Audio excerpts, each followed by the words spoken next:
দোল উৎসবে বর্ণিল ছিল শাঁখারীবাজার। রঙের এই উৎসবে ছিল না বয়সের সীমারেখা। শিশু থেকে বৃদ্ধ সবাই মাতেন রং খেলায়। জনসমাগম কম থাকলেও আনন্দে কোনো ঘাটতি ছিল না। সবার প্রত্যাশা, হিংসা হানাহানি দূর করে দেশবাসীর মনে রং ছড়াবে এই উৎসব। আমি আর ম্যাগি, স্বাদ ও ভালোবাসার দারুণ জুটি ফ্রম নেসলে।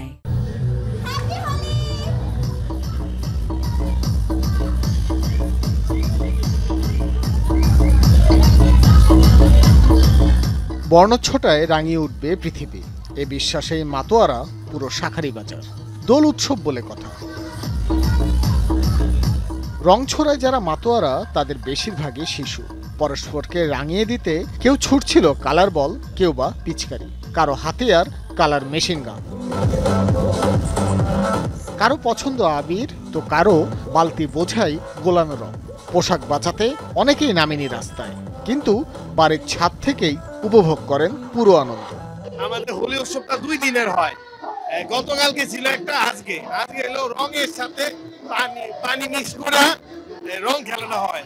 কতক্ষণ খেলবা? 5 ঘন্টা রং খেলবা। অন্যবারের তুলনায় শাঁখারীবাজারে এবছর মানুষের সংখ্যা ছিল অনেকটাই কম, তবে উচ্ছ্বাস ছিল বাঁধ ভাঙা। ঢাকায় থাকি, শাহজাহানপুরে। আমরা আসছিলাম কেন? কারণ হোলি তো খুব ভালো একটা অনুষ্ঠান।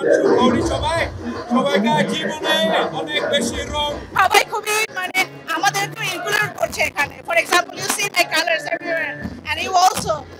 রং ছোড়াছড়ির সাথে ছিল গান আর নাচ, যা হোলি উৎসবকে দেয় বাড়তি মাত্রা।